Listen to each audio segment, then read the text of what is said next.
ഒന്ന് കെട്ടിയത് കൊണ്ട് വലിയ പ്രശ്നമൊന്നുമില്ലെങ്കിൽ ഞാൻ റെഡിയാണ് കേട്ടോ നിന്നെ കെട്ടിക്കോളാൻ. റോഡിൽ നിന്നും വീട്ടിലേക്കുള്ള വഴിയിലേക്ക് തിരിയുകയായിരുന്ന ദേവിക ചെറിയൊരു പുഞ്ചിരിയോടെ തിരിഞ്ഞു നോക്കി. കണ്ണിറുക്കി തന്നെ നോക്കി ചിരിക്കുന്ന കാർത്തിക്കിനെ കണ്ടതും അവൾക്ക് ചിരി പൊട്ടി. അങ്ങനെയല്ല കാർത്തിക്കേട്ടാ, എന്നെ കെട്ടിയ ഒരു കൊച്ചു ഫ്രീ ആണെന്ന് കൂടെ പറ. കാർത്തിക്കിന്റെ തോളിലൂടെ ഇരു കാലുകളിട്ടിരിക്കുന്ന 5 വയസ്സുകാരൻ വൈഷ്ണവിനെയും കാർത്തിക്കിനെയും ഒന്ന് നോക്കിയ ശേഷം അവൾ പിന്തിരിഞ്ഞുകൊണ്ട് വീട്ടിലേക്കുള്ള കൽപ്പടികൾ ഓടിക്കയറി. കാർത്തിക് ചെറുചിരിയോടെ അവൾ പോകുന്നതും നോക്കി അവിടെ തന്നെ നിന്നു. കാർത്തിക്കും ദേവികയും ഒരേ നാട്ടുകാരും പണ്ടത്തെ അയൽവാസികളുമായിരുന്നു. കാർത്തിക്കിന് വിവാഹപ്രായമായപ്പോഴായിരുന്നു അവരവിടെ നിന്നും മാറി താമസിച്ചത്. എന്നിരുന്നാലും അത്ര വലിയ ദൂരമൊന്നും ദേവികയുടെയും കാർത്തിക്കിന്റെയും വീടുകൾ തമ്മിൽ ഉണ്ടായിരുന്നില്ല. കാർത്തിക്കിന്റെ ഭാര്യ ആദ്യ പ്രസവത്തോടെ തന്നെ മരിച്ചു പോയിരുന്നു. പിന്നീട് അവനെ നോക്കിയതെല്ലാം കാർത്തിക്കും അവന്റെ അമ്മയുമായിരുന്നു. വീട്ടിലേക്കുള്ള കൽപ്പടവുകൾ പകുതി കയറിയപ്പോഴേ കോലായിലിരിക്കുന്ന വിഷ്ണുവിനെയും രാഹുലിനെയും അവൾ കണ്ടിരുന്നു. ദേവികയുടെ ജ്യേഷ്ഠന്മാരാണ് വിഷ്ണുവും രാഹുലും. മൂത്ത ജ്യേഷ്ഠനായ രാഹുൽ സർക്കാർ ഉദ്യോഗസ്ഥനും വിഷ്ണു പ്രൈവറ്റ് ബാങ്ക് ഉദ്യോഗസ്ഥനുമാണ്. 4 വർഷം മുൻപ് രണ്ടുപേരും വീട് മാറിപ്പോയതാണ്. അതിൽ പിന്നെ എന്തെങ്കിലും ആവശ്യങ്ങൾക്ക് മാത്രം അവരിവിടേക്ക് വരാറുള്ളൂ. ദേവിക നിസ്സംഗതയോടെ കോലായിലേക്ക് കയറിയപ്പോഴേ കേട്ടു അകത്തു നിന്നുമുള്ള ഏട്ടത്തിയമ്മമാരുടെ സംസാരം. നിങ്ങളിപ്പോ എത്തി? ദേവിക വെറുതെ ചോദിച്ചു. ഞങ്ങളിപ്പോ എത്തിയതേ ഉള്ളൂ. നീ എന്താ കടയിൽ നിന്നും വരാൻ ഇത്രയും ലേറ്റ് ആവുന്നേ? ഓ അതോ, കുറച്ചധികം സാധനങ്ങൾ വിൽക്കാനുണ്ടായിരുന്നു, പിന്നെ കുറച്ച് സാധനങ്ങൾ വാങ്ങാനും ദേവിക രാഹുലിനോടായി പറഞ്ഞു. അപ്പോ ഇവിടെ ഉള്ളതെല്ലാം നീ വിറ്റോ? ഞങ്ങൾക്കൊന്നും വെച്ചില്ലേ? വിഷ്ണുവിന്റെ മുഖത്തെ ഈർഷ്യത നല്ല പോലെ പ്രകടമായിരുന്നു. നിങ്ങളതൊന്നും ഞാൻ എടുത്തില്ലേ എന്ന് പറഞ്ഞുകൊണ്ടവൾ കൈമലർത്തി അവരെ ഒന്ന് നോക്കി അകത്തേക്ക് പോയി. സുനിതയും ലീലയും അടുക്കളയിൽ തന്നെ ഉണ്ടായിരുന്നു. ദേവിക അവിടേക്ക് ചെന്നപ്പോൾ ചായ കുടിച്ചുകൊണ്ടിരുന്ന അവർ ഒരു കപ്പ് ചായ അവൾക്ക് നേരെ നീട്ടി. ഞാനൊന്ന് മേല് കഴുകി വരാ ഏട്ടത്തി, എന്നിട്ട് മതി ചായ. അവൾ സ്നേഹത്തോടെ നിരസിച്ചതാണെങ്കിലും ഏട്ടത്തിയമ്മമാരുടെ മുഖം മങ്ങിപ്പോയി. ദേവിക കുളി കഴിഞ്ഞ് നേരെ പോയത് മുത്തശ്ശിയുടെ റൂമിലേക്കാണ്. എപ്പോഴും ആദി പിടിച്ചു കിടക്കുന്ന ആ പാവത്തിന്റെ മുഖത്ത് ഇന്നൊരു തെളിച്ചം അവൾ കണ്ടു. അവൾക്ക് അവരോട് കൊച്ചു കുട്ടികളോടെന്ന പോലെ വാത്സല്യം തോന്നി. മുത്തശ്ശിക്ക് ചായ വേണ്ടേ? ഞാൻ കുടിച്ചു എന്റെ കുട്ടിയെ. ഓ, അപ്പൊ ആൺമക്കളും മരുമക്കളും വന്നപ്പോ എന്റെ ചായ വേണ്ടാതായില്ലേ? ദേവിക കള്ള പരിഭവം നടിച്ചുകൊണ്ട് അവരെ ഇടം തിരിഞ്ഞ് ഭാഗികമായി നോക്കി. അവരിന്ന് വന്ന് നാളെ പോകുന്നോരല്ലേ? എന്റെ കുട്ടി അങ്ങനാണോ? മുത്തശ്ശി ചെറുപുഞ്ചിരിയോടെ പറഞ്ഞപ്പോൾ അവൾ അവരുടെ കവിളിൽ വിരൽ കുത്തിക്കൊണ്ട് പറഞ്ഞു. അപ്പൊ അതൊക്കെ അറിയാലേ? ദേവിക വാ പൊത്തിച്ചിരിച്ചു. കൂടെ അവരും. വിഷ്ണു നിനക്കൊരാലോചനയായിട്ടാ വന്നേ. ഏറെ നേരത്തെ കളിചിരികൾക്കിടയിൽ അവരെന്തോ ഓർത്തെന്ന പോലെ പറഞ്ഞു. ദേവിക മറുപടിയായി ഒന്ന് ചിരിക്കുക മാത്രം ചെയ്തു. കാരണം അവൾക്കറിയാമായിരുന്നു ഇതെല്ലാം പലരുടെയും കണ്ണിൽ പൊടിയിടാനുള്ള സൂത്രം മാത്രമാണെന്ന്. ഇങ്ങനെ പല ആലോചനകളും അവൾക്കായി ഏട്ടന്മാർ കൊണ്ടുവന്നിട്ടുണ്ട്. മാത്രവുമല്ല, അതെല്ലാം ഇരുചെവി അറിയാതെ അവർ തന്നെ മുടക്കിയിട്ടുമുണ്ട് എന്നതാണ് വാസ്തവം. അവളുടെ ചുണ്ടുകൾ നിർവികാരതയോടെ ചെറുതായൊന്ന് വിടർന്നു. നിനക്കെന്താ ഒരു സന്തോഷമില്ലാത്തേ? ഞാൻ എന്തിനു സന്തോഷിക്കാനാ മുത്തശ്ശി? ആലോചന കൊണ്ടുവരുന്നതിനോ അതോ മുടക്കുന്നതിനോ? കയ്യിലെ കുഴമ്പ് മുത്തശ്ശിയുടെ കാലിൽ തേച്ചു പിടിപ്പിക്കുകയായിരുന്ന ദേവിക അവരെ അഭിമുഖീകരിക്കാതെ ആ തൊലി വലിഞ്ഞ കാലിലേക്ക് മാത്രമായി ശ്രദ്ധ കേന്ദ്രീകരിച്ചു. മുത്തശ്ശിയുടെ കണ്ണിലെ ദുഃഖം മാത്രം അവൾക്ക് കാണാൻ സാധിക്കില്ലായിരുന്നു. ആ മെയ് നിറഞ്ഞാൽ മനസ്സിൽ വല്ലാത്ത പ്രയാസമാണ്. ഏട്ടന്മാരുടെ ഉദ്ദേശമെല്ലാം മുത്തശ്ശിക്ക് അറിയാമെങ്കിലും ഓരോ ആലോചനകൾ വരുമ്പോഴും അവർക്ക് വല്ലാത്ത പ്രതീക്ഷയാണ്. അമ്മയെ പരിചരിക്കാനും തറവാട് വീട് നോക്കാനും ഒരാൾ വേണം. അതിനവർ കണ്ടെത്തിയത് ദേവികയാണ്.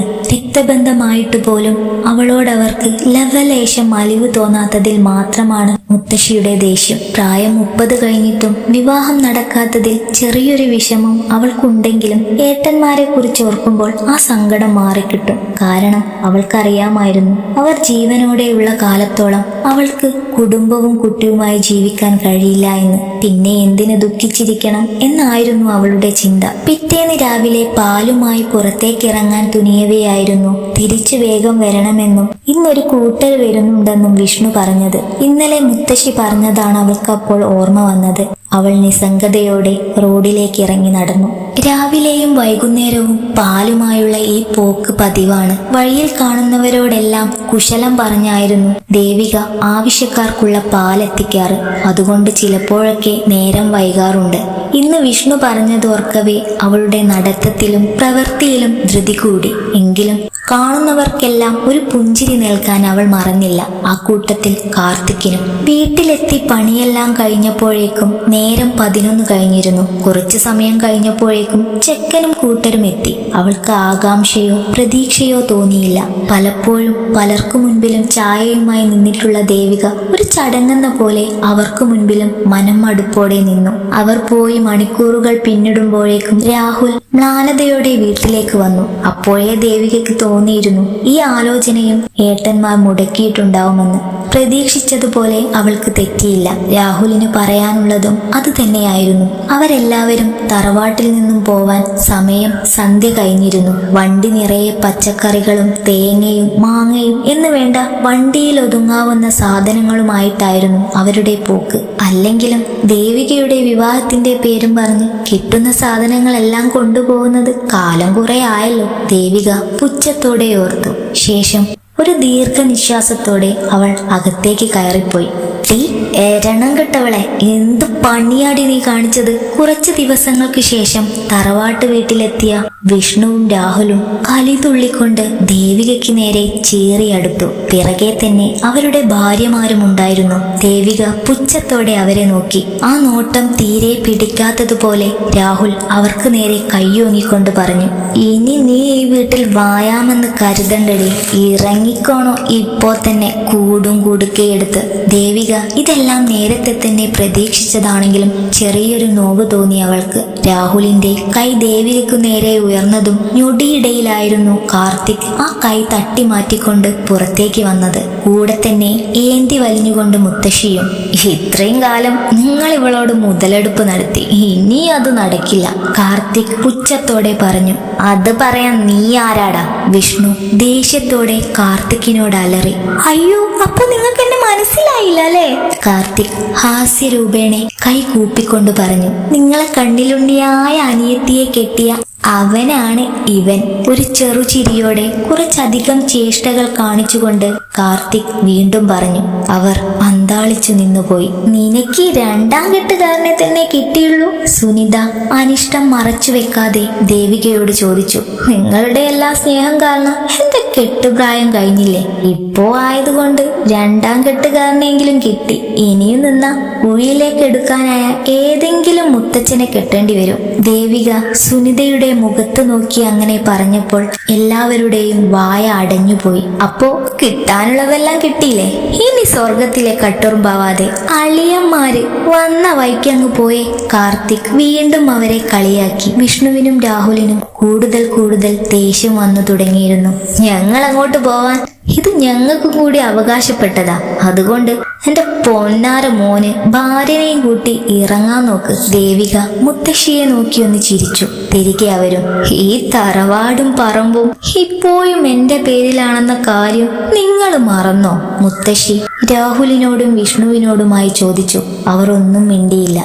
"അതുകൊണ്ട് ഞാനൊരു കാര്യം തീരുമാനിച്ചു," മുത്തശ്ശി വീണ്ടും പറഞ്ഞു തുടങ്ങിയപ്പോൾ എല്ലാവരും അവരിലേക്ക് ശ്രദ്ധ തിരിച്ചു. "ഇതെല്ലാം ഇനി മുതൽ എന്റെ ദേവിക മോൾക്കുള്ളതാ." രാഹുലും വിഷ്ണുവും ഒരു ഞെട്ടലോടെയായിരുന്നു അത് കേട്ടു നിന്നത്. ദേവികയുടെ മിഴികൾ എന്തിനെന്നറിയാതെ നിറഞ്ഞൊഴുകി. കാർത്തിക് അവളുടെ കൈകൾ അമർത്തിപ്പിടിച്ചു. രാഹുലും വിഷ്ണുവും അവരുടെ ഭാര്യമാരും ദേഷ്യത്തോടെ കലിതുള്ളിക്കൊണ്ട് പുറത്തേക്കിറങ്ങി. "ഇനി അവകാശം പറഞ്ഞുകൊണ്ട് മേലാൽ ഈ പടി ചവിട്ടിപ്പോകരുത്. കഷ്ണം തേങ്ങ പോലും ഇനി നിങ്ങൾക്ക് ഇവിടെ നിന്നും കൊണ്ടുപോകാനും സാധിക്കില്ല. ഇതെന്റെയാണ്, എന്റെ മാത്രം." ദേവിക തികഞ്ഞ ധൈര്യത്തോടെയും അധികാരത്തോടെയും തന്റെ ഏട്ടന്മാരുടെ മുഖത്തു നോക്കി പറഞ്ഞു. അവർ ദേഷ്യത്തോടെ ഒന്നും മിണ്ടാതെ വണ്ടിയുമെടുത്ത് പുറത്തേക്ക് പോകുന്നത് നിറഞ്ഞ ആത്മസംതൃപ്തിയോടെ ദേവിക നോക്കി നിന്നു.